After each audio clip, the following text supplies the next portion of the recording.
We all love a good old-fashioned forbidden love story, right?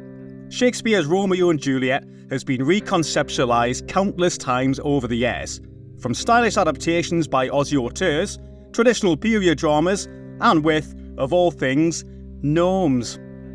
This is just a drop in the vast ocean of movies that have taken on the Bard's classic tale, and for the third entry in the popular Underworld series, it was time for a flashback to some forbidden Lycan and vampire love. The first Underworld movie had a backstory that explained how vampires and werewolves came to be mortal enemies, thanks to a feud that began between Michael Sheen's super sexy Lycan, Lucian, and Bill Nighy's Nosferatu vampire, Victor. You see, hairy Lucian had been secretly romancing the fanged bloodsucker's daughter Sonia, played by Doomsday's Rona Mitra, and with that premise, you can probably guess where this threequel is going. The first two movies, as were discovered in our previous episodes, are fun if flawed creature features with an abundance of S&M-clad characters, some questionable VFX, and world building where the sun doesn't seem to exist anymore, mostly. They help make stars of actors like Kate Beckinsale, and prove popular enough to spawn games, novels, comics, and various other merchandise. It probably did wonders for leather pants sales too. However, as co-creator of the series Len Wiseman stated when Underworld Evolution was released, the vision was always to create a trilogy of movies, with Part 3 being a prequel. So could the tantalising prospect of a Romeo and Juliet style history lesson in all things Lycan and vampire be enough to carry the weight of fan expectation, and also introduce some memorable new characters? Well, dust off that leather outfit and let's find out here on What the Fuck Happened to Underworld Rise of the Lycans. With Underworld Rise of the Lycans being a prequel to the first two movies, this means its main standing point for a lot of fans, i.e. Kate Beckinsale's leather-clad death dealer, is nowhere to be seen. Well, that's not necessarily true. She does, spoiler alert, appear in a brief cameo, but it's a risky strategy to leave your main draw for what is arguably a largely male-skewed franchise on the sidelines. Also, horror prequels haven't always been the slam dunk the studios were hoping for in the past, with various franchises being milked for all their worth in the name of chasing a quick buck. The Exorcist: The Beginning had the writer of the original 1973 movie saying that watching it was the most humiliating professional experience. Its terrible reviews and paltry box office return against its mid-range budget didn't exactly help matters. Before we continue with our video, here's a reminder to click the Store tab on any of our JoBlo channels and browse our collection of the latest and freshest designs in our merch store. Go get you some. Hannibal Rising made the most basic mistake that so many horror prequels do by attempting to make a serial killer sympathetic, while also failing to cast the lead character with an ounce of the charm that the likes of Brian Cox or Anthony Hopkins had in spades. I could also list countless prequels, but I think the point's been made. Well, actually just one more. The 1982's The Thing, itself a remake of course, is rightly considered to be one of the greatest horror movies ever made, so a follow-up of some kind was inevitable. However, Universal's 2011 prequel feels like a hollow, soulless take on the original, with bad VFX and an incredibly dull script. While those movies weren't all missing their key leading character or actor, their failures can be attributed to lazy writing, and probably the studio's desire to keep their once lucrative IP alive for as long as they could. The issue with creating a prequel to the Underworld series, and let's remember that co-creator Len Wiseman had always envisioned a prequel for Part 3, is that it had to replace the likes of Beckinsale with equally enticing characters. In fact, Wiseman's ideas were already in place a few years before Rise of the Lycans, with a shift towards focusing on those pesky, hairy Lycans, saying, the third film is going to be a prequel. It will be an origin story, and we find out things we didn't know about Lucian. He'll have a much bigger part in it. It will be about the creation of the races and what started the war. It will be a period piece. The film will also focus for the first time through the Lycans' point of view. On paper at least, the premise was sound. With production going full steam ahead on the prequel, it wasn't just Beckinsale's Celine who would be missing. Her director, and husband at the time, Len Wiseman, was also stepping aside to focus on other projects. He was approached to direct the 4th installment of the Die Hard franchise, 2007's Live Free or Die Hard, but it's not clear if that was the sole reason from vacating the Underworld hot seat. Instead, picking up the reins would be Patrick Tatopoulos, who had designed the creature effects for the first 2 movies, and would also do so for the prequel. The VFX artist and production designer had only directed a short, plus a couple of music videos for Coolio, prior to Rise of the Lycans, so it was perhaps something of a gamble for both the studio and director.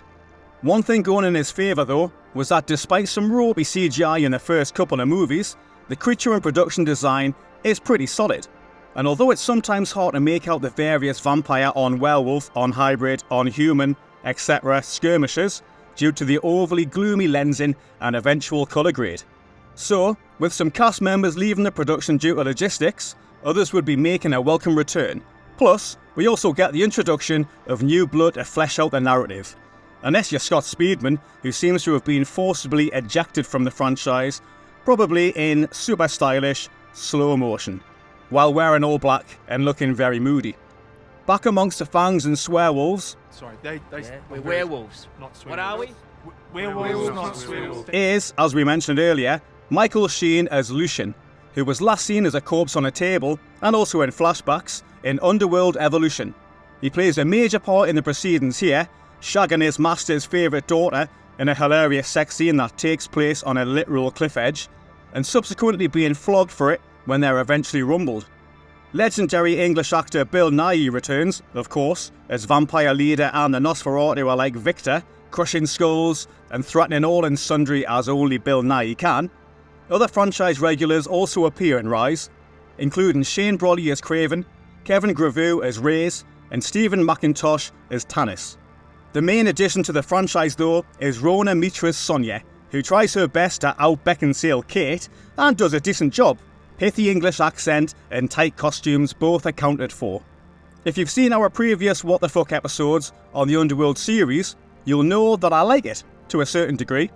They're by no means the benchmark all fantasy movies should aspire to, but there's enough bloodshed and action to keep this gorehound relatively satisfied.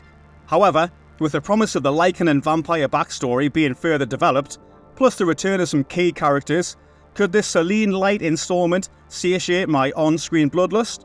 Well, not entirely no, but that doesn't mean I didn't appreciate it for what it ultimately is, a half-decent, enjoyable monster movie. The plot kicks off back when the Lycans are slaves to the vampires and are forced to wear embarrassing collars to stop them from turning into their werewolf form, but are still expected to protect and serve them. Michael Sheen's hairy Lucian is held in higher regard than the rest by Chief Vamp Victor, because he doesn't know he's shagging his favourite daughter at this point, so Lucian enjoys more than just the flesh of his master's offspring than the rest of his kind. This forbidden love is soon exposed, and as the years go by, Lucian plots to break himself and his fellow swearwolves free from the shackles of his blood-sucking oppressors, with the help of Sonia. All of this leads to a conclusion involving a final battle, naturally, that doesn't really go anywhere other than unfolding the narrative to a new beginning. In terms of the cast, both the excellent and always reliable Michael Sheen and Bill Nighy do their best with a threadbare script, the former seemingly enjoying his relationship and slow-mo soppy as folk sex scene with Rona Mitra, while the latter chews up every aspect of the mega gloomy scenery as best he can. Nighy's vast and wonderfully varied CV means he can play this kind of part blindfolded, but he doesn't just pick a nice little paycheck here and turns in a committed and fun performance. Rona Mitra does a good enough job of out-Beckinsale Kate, but perhaps because of the script or the way her character is written, she comes across a touch wooden at times. She's a very assured actor, so perhaps this is down to a first-time director not quite having the experience to coax a more engaging performance out of her. Still, she shares some decent chemistry with Sheen's Lucian, who himself roars out some rousing speeches which, if you've seen his other work, you'll already know that these are his trademark. What works in the movie's favour is its Dark Ages period setting, with the fantasy elements at the core of the story much better suited to this environment. However, what lets it down is pedestrian direction, some incredibly shoddy CGI, plus an overly dark colour grade which means you can barely tell which hairy beastie is fighting who most of the time. Also, despite Sheen's gravitas, His speeches are cheesy as fuck, and the tired cliches of the love affair at the centre of the story all too familiar. Secret rendezvous, being rumbled by your dad biting your neck, sex on a cliff top with dodgy music, and little flesh on display. You know, the usual stuff. Underworld Rise of the Lycans opened in 2,942 US theatres on January the 23rd, 2009, and grossed an estimated $8 million over its opening weekend. Despite opening at number 1 at the US box office, it was overtaken over the 3-day weekend by the, quote, hilarious, unquote, Paul Blart Mall Cop. It really wasn't a stellar weekend at the cinema, unless you find the likes of Hotel for Dogs the pinnacle of cinema excellence. At least the superb Slumdog Millionaire was still clinging on to a very respectable box office haul nationwide and overseas. Perhaps unsurprisingly, Rise was met with a less than favourable reception from critics, with both claws and fangs out in equal measure. Empire magazine were not impressed, saying, "It's unlikely you'll be able to follow the tosh this passes off as a plot. In former effects man Patrick Tatopoulos' vision, these dark ages were really dark, so dark in fact, you can barely see the monster action or register why Shane and Nahi felt the need to sign up."